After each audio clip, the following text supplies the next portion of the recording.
Retrouvez Christian dans une analyse du Prix de Bretagne 2016 pour en extraire les premiers pronostics du prochain Prix d'Amérique. Bonjour, je suis Stéphane de Turf Media et voici le 3e épisode de notre série de podcasts spécial Prix d'Amérique 2017.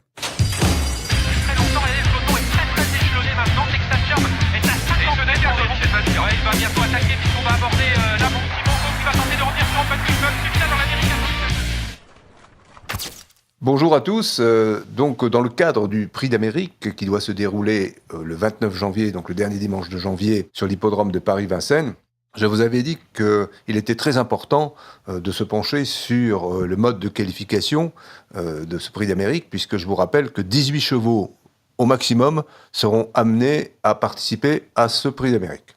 Ces épreuves de qualification sont au nombre de 6. 6 épreuves qui vont décerner un certain nombre de tickets. 3 tickets pour les 4B, ce qu'on appelle les 4B, Prix de Bretagne, Bourbonnais, Bourgogne et Belgique. Et 2 tickets pour le Critérium Continental et le Ténor de Beaune. Donc, ces épreuves de qualification ont évolué. Il y a jusqu'à l'année dernière, on faisait un système par points. Les 6 premiers de chaque course recevaient un certain nombre de points. Et à la fin, on faisait les comptes et on prenait les premiers, donc les mieux classés avec ce système par points. On complétait avec les chevaux qui étaient les plus chargés en gain. Aujourd'hui, on a adopté ce que j'appellerais le système américain. Pourquoi le système américain ? Parce que on peut faire un parallèle avec ce qui se passe aux États-Unis pour la qualification aux Jeux Olympiques, pour représenter les États-Unis aux Jeux Olympiques en athlétisme. En athlétisme, on prend les championnats d'athlétisme US, donc on prend les 3 premiers, et les 3 premiers, systématiquement, de chaque catégorie, que ce soit 100 mètres, 200 mètres, sur hauteur, etc., sont qualifiés pour les Jeux Olympiques. Même si le champion olympique sortant termine 4e ou 5e, il ne sera pas pris. Il ne représentera pas son pays, il ne pourra pas défendre son titre. C'est un système qui est un peu plus juste qu'auparavant, puisque là, il faut être dans les 3 premiers. Les 3 premiers des 4B ont un ticket d'office pour le Prix d'Amérique, ce qui fait qu'il y aura donc 12 chevaux potentiellement qui vont être qualifiés au maximum, sauf s'il y a des doublons, bien sûr. Et c'est un système qui devrait plaire à beaucoup de monde. Sauf qu'il y a quand même toujours un hic. Sauf que finalement, il peut y avoir un gros outsider qui arrive à se faufiler dans ces épreuves, dans les 3 premiers. Lors du prix de Bretagne, je vais y venir tout à l'heure, on a eu par exemple Trébol. Trébol, il a fait 5e, donc il n'est pas qualifié. Mais Trébol aurait très bien pu se qualifier et rentrer dans les 3 premiers. Ce qui fait que Trébol n'est quand même pas du niveau d'un cheval comme Bold Eagle, par exemple. Mais c'est un système, qui est comme un autre, qui en vaut d'autres. Mais ce qui est important, c'est que c'est un système juste, parce que ce sont les 3 premiers, point final. Il n'y a pas, je dirais, à dire, finalement, celui-là, il a fait 3e, mais on va prendre de 4e, parce que c'est le champion, il doit défendre son titre, il a gagné le Prix d'Amérique 2 fois, etc. C'est un système que je trouve, moi, personnellement, beaucoup plus juste. Alors, quel est le calendrier ? Je vais vous donner le calendrier maintenant des épreuves.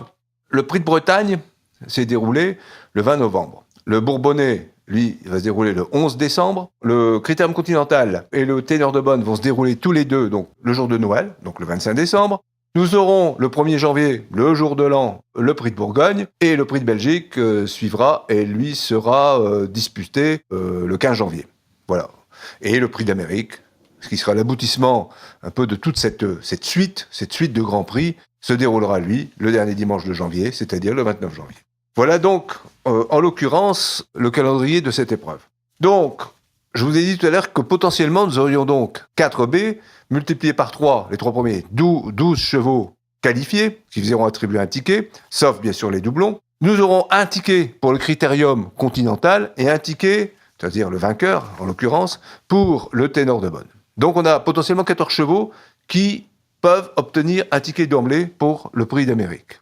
Alors comment on fait pour compléter, puisqu'on peut aller jusqu'à 18 chevaux. Alors on va compléter avec les chevaux qui ont totalisé le plus de gains. On peut dire aujourd'hui qu'il y a déjà 2 chevaux qui ont leur billet en poche avec les gains. C'est Timoko qui est un des chevaux à avoir gagné le plus d'argent, puisqu'il a 4 200 000 euros de gains. Donc lui, il est partant certain, quelles que soient ses prestations dans les qualifications. Et également Bold Eagle, qui a plus de 2 millions. Ces deux-là, on peut dire, sont partants certains. Ce qui fait que finalement, potentiellement, s'il n'y a pas de doublon dans les épreuves qualificatives, il n'y reste plus que 2 places, ce qui est quand même très très faible. Et donc, les chevaux ont intérêt, effectivement, à participer aux épreuves qualificatives. Je vais revenir maintenant sur le Prix de Bretagne, qui a été la première des épreuves qualificatives.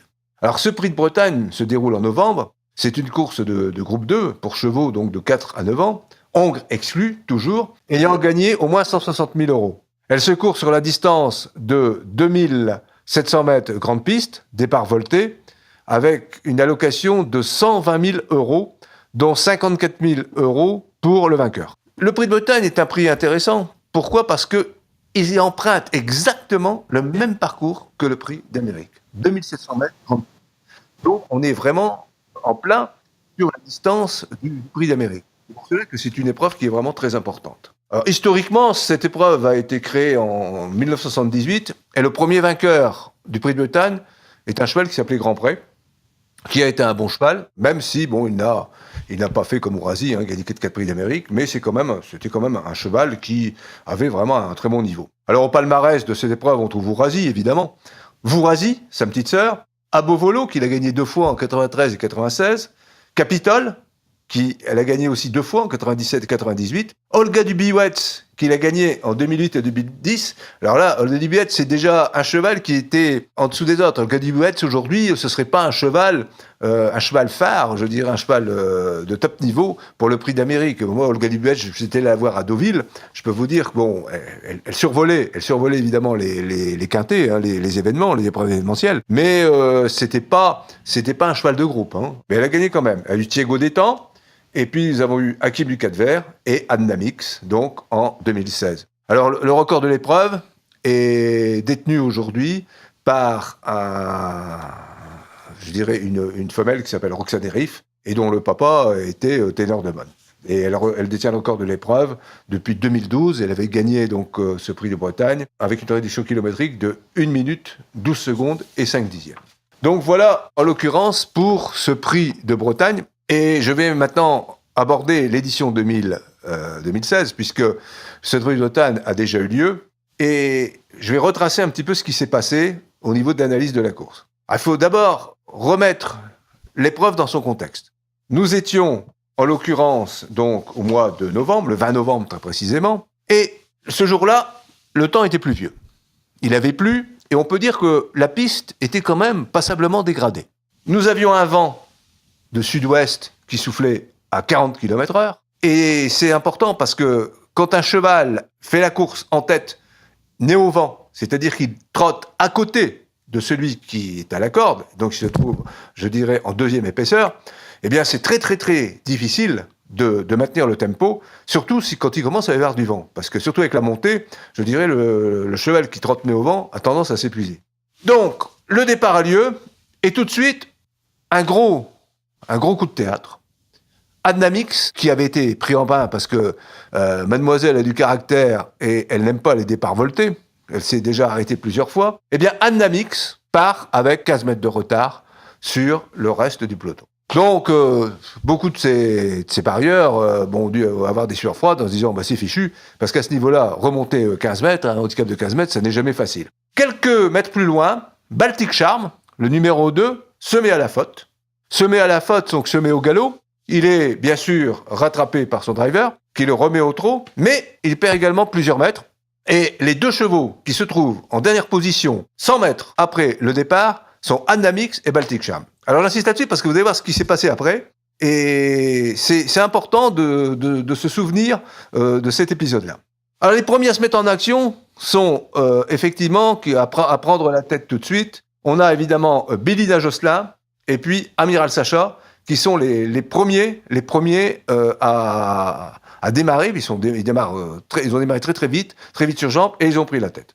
Au 1500 mètres, on était sur une réduction kilométrique de 1 minute, 13 secondes, 3 dixièmes. Bon, c'est un train correct pour ces chevaux-là, mais il faut dire quand même, à ce niveau-là, ils peuvent aller beaucoup plus vite.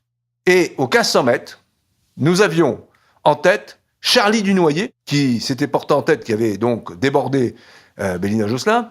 Charlie Dunoyer qui s'était mis donc à la corde. À côté de lui, donc en deuxième épaisseur, nous avions Tony Gio, le cheval italien. Et nous avions également Bélina Josselin qui était dans le sillage, qui s'était mis dans le sillage de Charlie Dunoyer. Et donc finalement, nous arrivons donc à la fin de la ligne droite et nous abordons le deuxième virage. Deuxième virage juste donc avant d'aborder la montée. Et là, nous avons propulsion qui d'un coup arrive sur la tête, qui fait un gros effort et qui se porte généralement dans le groupe de tête. Nous atteignons les 1000 mètres sur le pied de 1 minute, 13 secondes, 6 dixièmes, avec 3 chevaux. 3 chevaux, là, on avait 3 chevaux qui étaient vraiment de front. Nous avions Charlie Dunoyer, nous avions Tony Gio et nous avions Propulsion. Ces 3 chevaux couraient de front, donc il y en avait un, évidemment, qui était très bien placé, c'était Charlie Dunoyer qui assurait le tempo, qui était à la corde, et les 2 autres, qui étaient à l'extérieur et qui n'étaient pas très bien placés. Et c'est là qu'au début de la montée, un cheval va arriver et va déborder un peu tout le monde, c'est Burt Parker. Burt Parker, c'est un cheval qui s'élance toujours comme un fer à repasser, c'est-à-dire très lentement. Mais alors, il a un gros moteur, et c'est un cheval puissant. Et lui, il n'a pas eu peur, en début de la montée, de prendre les choses en main et d'arriver, donc de former un troisième wagon pour rejoindre le groupe de tête. Et que voit-on dans la roue de Burt Parker? Anamix. Anamix prend la roue de Burt Parker, donc elle est protégée du vent, forcément, puisque avec Burt Parker devant, c'était vraiment du pain béni. Et derrière Anamix, nous avons Baltic Charm, c'est-à-dire les 2 chevaux qui s'étaient élancés les plus lentement, qui avaient conseillé du terrain, revenaient donc emmenés par Burt Parker. Et nous atteignons les 500 mètres, je dirais, sur le pied de 1 minute, 13 secondes, 5 dixièmes. Et là, nous avions 3 chevaux qui sont de front. Nous avions Charlie Dunoyer, toujours à la corde. Le 6, Propulsion, qui était à côté de lui, qui était donc ce qu'on appelle un peu la place du mort, c'est-à-dire cheval qui fait la course nez au vent. Et encore plus en dehors, nous avions Burt Parker. Et nous abordons la ligne droite. La ligne droite, Bélina Josselin, qui était pleine de ressources, qui vraiment était juste derrière Tony Gio, paf, elle se met à la faute. Elle se met à la faute, pourquoi? Parce que, en l'occurrence, il y a le driver de Propulsion qui a voulu déboucher les oreilles de son cheval et elle a pris peur parce qu'il a fait un geste assez brusque. Elle a pris peur et elle s'est mise au galop. Donc la course était terminée pour elle. Et nous arrivons donc dans la ligne droite. Et là, dans la ligne droite, on a une fantastique ligne droite puisque Anamix se décale, déborde tout le monde. Propulsion fait une très bonne course puisque lui, il arrive à garder la deuxième place. Propulsion a fait une course extraordinaire parce qu'il a été trotté toujours en dehors de Charlie Dunoyer qui a baissé de pied. Donc, il répond quand même à Anamix. Et alors, une fusée déboule dans la ligne droite. C'est Princesse Griffe qui termine vraiment, je dirais, comme un boulet de canon. Et on peut même dire que s'il y avait encore eu quelques mètres, il est possible qu'il aurait pu battre Anamix. Burt Parker, courageusement, vient après, garde donc la 4e place. Ensuite, nous avons Trebol, qui lui aussi fait une ligne droite assez extraordinaire. Mais il avait rien fait du parcours, donc forcément, il était bien caché, c'était peut-être plus facile. Et enfin, nous avons Tony Gio qui court très bien, parce qu'il ne faut pas oublier qu'il a quand même été, je dirais, en dehors du leader, de celui de Charlie Dunoyer qui est sur le tempo, pendant assez longtemps. Nous avons donc premier Anamix, 2e Propulsion, 3e Princesse Griffe, 4e Burt Parker, 5e Trebol, 6e Tony Gio. Voilà donc le classement de ce prix de Bretagne, qui a été finalement une belle course, puisque finalement, on a trotté les derniers 500 mètres sur le pied de 1 minute 13 secondes de dixième. Ce qui veut dire qu'on est allé beaucoup plus vite, on est allé plus vite dans la dernière ligne droite qu'au départ. Généralement, c'est l'inverse. Certains vous diront, c'est normal, etc. Non. Dans les courses véritablement à ce niveau-là, qui sont assez rythmés, souvent, ce sont les premiers 500 mètres ou les deuxièmes 500 mètres qui sont les plus rapides. Bon, après on aborde la montée, ça c'est normal. Donc, je dirais qu'il y a une baisse au niveau du timing. Mais par contre, là, ça veut dire que le rythme, on avait un rythme qui était correct, sans plus, mais on a terminé très très vite, très très fort. C'est d'autant plus remarquable que les conditions atmosphériques, et notamment l'état de la piste, n'indiquait pas qu'on aurait eu un tel scénario de course. Donc c'était très très très difficile d'arriver à ça. Je vais maintenant vous parler un peu faire un petit peu le bilan de cette première épreuve. Anamix a gagné, très bien. Bon, elle est en forme, elle a beaucoup de classe, mais on peut dire quand même que Franck Nivard, son driver, était quand même mi-figue mi-raisin à l'arrivée. Pourquoi ? Parce que cette épreuve, qui est une réplique du prix d'Amérique, finalement, Franck Nivert s'est dit, si elle fait ça le jour du prix d'Amérique, je reviendrai peut-être pas, parce que là, il a bénéficié quand même de Burt Parker, mais de la locomotive Burt Parker. Mais en plus, là, il y aura encore d'autres chevaux. Il y aura notamment Bold Eagle, un Bold Eagle, et elle n'arrivera pas à déborder Bold Eagle comme ça. Donc pour lui, il était quand même très, très sceptique, sans compter que elle a bien voulu partir quand même, mais elle pourrait très bien s'arrêter et puis ne pas partir du tout. Donc c'est quand même difficile. Les gens qui vont parier sur elle, le jour du prix d'Amérique, faut dire que c'est quand même un sacré coup de poker. Hein. Moi, personnellement, je miserais pas dessus, tout moi pour gagner. Mais c'est vrai que c'est une jument de classe et c'est un peu dommage. Bon, là, elle va courir ce week-end en Suède. Elle ne va pas courir le prix du Bourbonnais. Elle va partir en Suède, courir derrière l'autostart, où là, effectivement, elle est quand même plus calme pour démarrer. Ensuite, nous avons les chevaux que j'ai remarqués, nous avons Bélina Josselin. Bélina Josselin, elle, c'est un peu dommage, elle avait beaucoup de ressources lorsqu'elle s'est mise à la faute. Elle s'apprêtait à déboîter, je pense qu'elle aurait pu être dans les 3 premières. Bon, elle aura l'occasion de se rattraper le jour de Noël dans le prix Ténor de Bonne, puisqu'elle pourra participer au prix Ténor de Bonne, comme Burt Parker d'ailleurs. Hein.